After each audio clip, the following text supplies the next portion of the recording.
টাকা ধার চেয়েছিল। বললাম এই মুহূর্তে আমার কাছে নেই, দিতে পারবো না। বলল ইটস ওকে। তারপর থেকেই আমাকে এড়িয়ে চলতে শুরু করলো।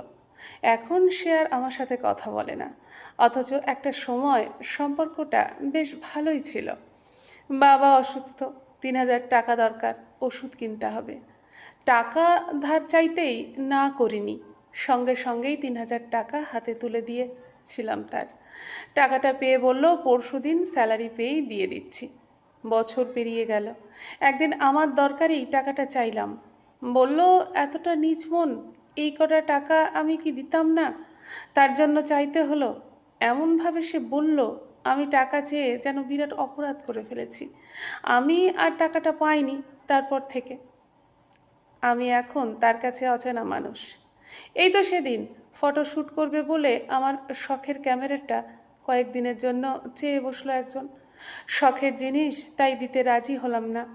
ইনিয়ে বিনিয়ে সে আমাকে অনেক কথা শুনিয়ে শেষে বলে গেল, মানুষ খুব স্বার্থপর। তারপর থেকে আমি তার ফ্রেন্ড লিস্টেই এখন আর নেই। খুব ভালো ভালো কথা বলতো সে, আমি ভাবতাম আমার আপনজন।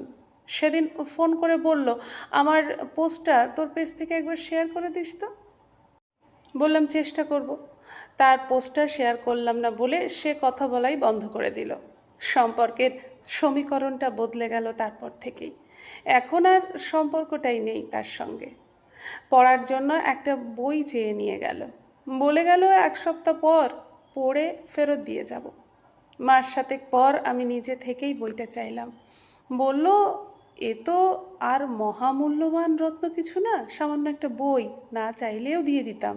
এমনভাবে বলল বইটা চেয়ে আমি নাকি একটা অপরাধ করে ফেলেছি। এখন দেখা হলে মুখ ফিরিয়ে চলে যায়, আর কথাও হয় না। আমার লেখা পড়ে একজন ভীষণ প্রশংসা করত, সুন্দর সুন্দর কমেন্টও করত। আমাকে বলতো এমন লেখা আমাকে বেঁচে থাকার রসদ যোগায়। সেই সূত্রেই তার আমার সাথে পরিচয়। আস্তে আস্তে খুব ভালো সম্পর্ক তৈরি হয়ে গেল। এতটাই নিজের হয়ে গেল, আমি তখন তার সব থেকে বড় কাছের বন্ধু। একদিন সে নিজে একটা গল্প লিখে আমাকে পাঠিয়ে দিয়ে বলল, তোমার পেজ থেকে একবার পোস্ট করে দিও তো।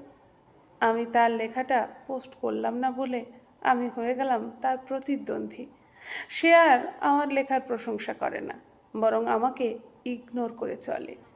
হ্যাঁ, এটাই হয়। এইভাবেই পরিচিত কত মানুষ অপরিচিত হয়ে গেছে। চেনা খাতায় যাদের বন্ধু বলে আপনজন বলে জেনেছিলাম, তারা কত সহজে চিনিয়ে দিয়ে গেল তারা আসলে আমার কেউ নয়। কে বলেছে খারাপ ব্যবহার করলে মানুষ জীবন থেকে চলে যায়? মানুষ চলে যায় নিজের স্বার্থ পূরণ না হলে। আপনি যখন উচিত কথা বলবেন, সত্যের পথে হাঁটবেন, মুখের উপর না বলবেন, নিজের ভালো থাকার কথা চিন্তা করবেন, তখন মানুষ কিছুতেই আপনাকে পছন্দ করবে না। শুধু দেখবেন সব থেকে চেনা মানুষটা কত তাড়াতাড়ি অচেনা হয়ে গেল। জানেন, এরা জীবন থেকে চলে গিয়ে খারাপ লাগে ঠিকই, তবে আফসোস হয় না। নিজের মনের কাছে যখন সৎ থাকবেন, তখন এই সংকীর্ণ মানুষের স্বার্থে নিজেকে বিলিয়ে দিয়ে নিজেকে উদার প্রমাণ করতে যাবেন না কখনোই। এই রকম দু একটা মানুষ জীবন থেকে চলে গেলে জীবনের ভার মুক্ত হয়। মনে রাখবেন আপনার জায়গায় আপনিই ঠিক। কজন আর আপনার জন্য আপনাকে ভালোবাসে? মানুষ ভালোবাসে তার নিজের স্বার্থে। নমস্কার।